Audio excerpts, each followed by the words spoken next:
श्री गणेशाय नमः। जय श्री हरि। दोस्तों 60 साल के बाद, या यूँ कहें तो 60 साल के अंतराल पर यह विशेष महान योग इस धनतेरस पे बन रहा है। दोस्तों इस बार का धनतेरस 2 नवंबर मंगलवार को अर्थात 2021 का धनतेरस 2 नवंबर मंगलवार को पड़ रहा है।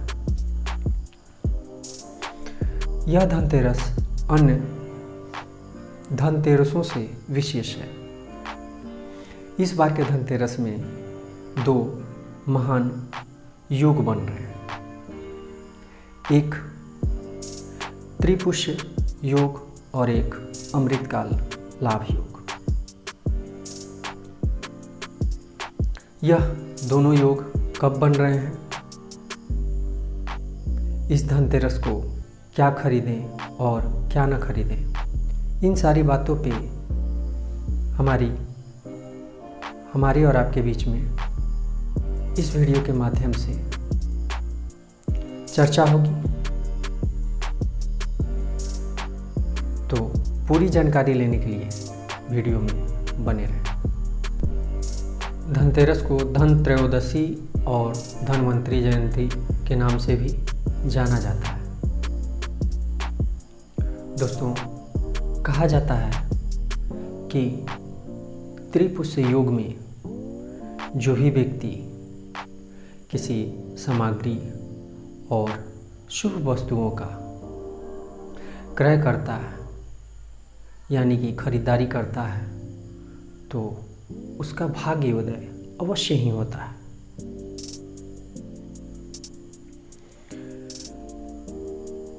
इस बार 1 नवंबर 2021 को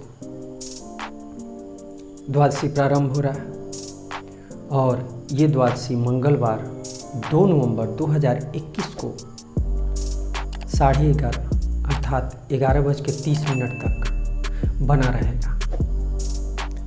और द्वादशी और मंगलवार के संयोग से ही त्रिपुष्य योग का निर्माण होता है। अगर आप इस दिन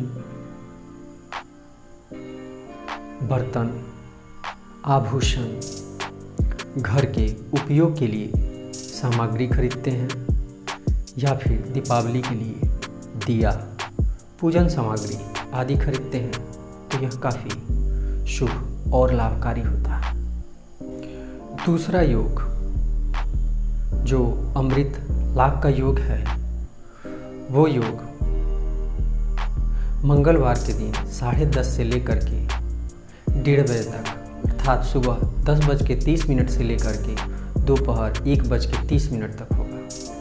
इस बीच भी जो त्रिपुष्य योग में सामग्री का खरीदारी नहीं कर पाए, वो इसमें खरीदारी कर सकते हैं। आइए जानते हैं कि कौन सी वस्तुओं को इस धनतेरस के दिन हम खरीद के अपने घर लाएं, ताकि पूरे वर्ष माँ महालक्ष्मी की विशेष कृपा हमारे ऊपर बनी रहे। दोस्तों इस दिन अगर आपके पास अर्थ की कमी है, आप समर्थवान नहीं हैं, तो पहले वैसे दोस्तों के लिए, वैसे हमारे मित्रों के लिए मैं कुछ सामग्रियों को बताऊंगा। आप उन सामग्री को लाएं और उसका दीपावली की रात्रि में श्री गणेश और माँ लक्ष्मी के पूजन के साथ उस सामग्री का भी पूजन करें और पूरे वर्ष माता लक्ष्मी की विशेष कृपा प्राप्त करें। तो पहली सामग्री है धनिया। दोस्तों धनिया से एक विशेष प्रकार की सुगंधी निकलती है जो माता लक्ष्मी को अपनी ओर आकृष्ट करता है। आप धनिया को खरीदें और उसे लाल पोटली में डाल करके और थोड़ा सा पानी से भिगोकर और दीपावली की रात्रि में माँ लक्ष्मी के चरणों में रख के आप पूजन करें और फिर उसे अगले दिन अपने मुख्य दरवाजे के किसी भी कोने में बांध दें। माँ लक्ष्मी की कृपा पूरे वर्ष आपके और आपके पूरे परिवार पे बनी रहेगी। दूसरी सामग्री है दोस्तों पीली कौड़ी या फिर गोमती चक्र। कहीं दुकानों में सफ़ेद कौड़ी को ही यह बोल के दे दिया जाता है कि आप इसे हल्दी से इसे गीला करके और इसे पीला कर लीजिएगा और इससे आपको पीली कौड़ी का लाभ मिलेगा। ऐसा नहीं करें दोस्तों। पीली कौड़ी विशेष प्रकार की पीले रंग की होती है, उसे लेकर आएँ और दीपावली की रात्रि में इसे पूजन स्थान पर रख के माता लक्ष्मी के साथ इसकी भी पूजन आराधन करें और फिर इसकी पुतली बना करके आप इसे अपनी तिजोरी या फिर अलमारी में रखें या फिर जहाँ भी आप अपने अर्थ या धन को रखते हैं वहाँ रखें। आपके घर पे पूरे वर्ष माँ लक्ष्मी की विशेष कृपा बनी रहेगी। अगली वस्तु है झाड़ू। धनतेरस के दिन झाड़ू अवश्य खरीदें दोस्तों और उस झाड़ू को शुद्ध करके धो करके और दीपावली की रात्रि में पूजन स्थान पर रख के उस झाड़ू की भी पूजा करें और अगले दिन से उस झाड़ू का उपयोग घर में करें और पुरानी झाड़ू को किसी मिट्टी में कहीं पे दबा दें, उसे अन्यत्र ना फेंकें। चूँकि झाड़ू जो है उसमें माँ लक्ष्मी का वास माना गया है और आप झाड़ू को अगर इधर उधर कूड़े कचरे में फेंकते हैं तो उससे माँ लक्ष्मी अप्रसन्न होती है, उनका अनादर होता है। अगली वस्तु है सूप। सूप बांस का बना हुआ होता है या फिर आप धातु का सूप भी ले सकते हैं, पीतल चांदी या फिर जो समर्थवान है वह सोने का भी सूप ले सकते हैं। उसे भी ला करके आप दीपावली की रात्रि में माँ लक्ष्मी के पूजन स्थान पर रख के उसका पूजन करें और घर के कार्यों में उसका उपयोग अगले दिन से करें। इससे आपके घर में अन्न का भंडार पूरे वर्ष बना रहेगा। अगर आपके पास पहले से श्री गणेश और माँ लक्ष्मी की कोई मूर्ति है जो क्षतिग्रस्त नहीं है, सही सलामत है, तो आप उसी मूर्ति की पुनः पूजन करें। उस मूर्ति का विसर्जन करके फिर नई मूर्ति लाने की आपको आवश्यकता नहीं है, क्योंकि पहले से पूजित मूर्ति में विशेष प्रकार की सकारात्मक ऊर्जा होती है और वह नई मूर्ति से कहीं ज़्यादा लाभदायक होती है।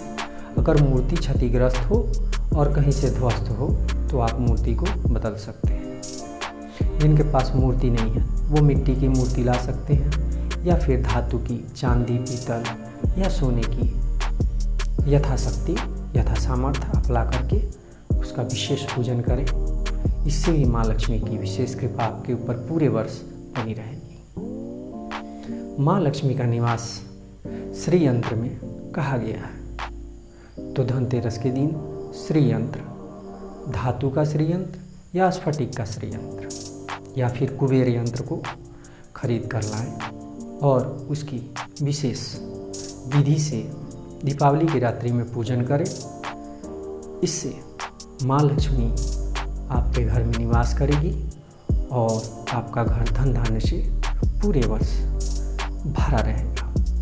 पीतल, चांदी और तांबा, आप इन धातुओं की बनी हुई वस्तु को या बर्तन को खरीद के ला सकते हैं। यह भी माँ लक्ष्मी की विशेष कृपा प्रदान करती है और धनतेरस के दिन इसके खरीदारी से और दीपावली के दिन इन सारी चीज़ों के उपयोग करने से आप पे माँ लक्ष्मी की विशेष कृपा बनती है।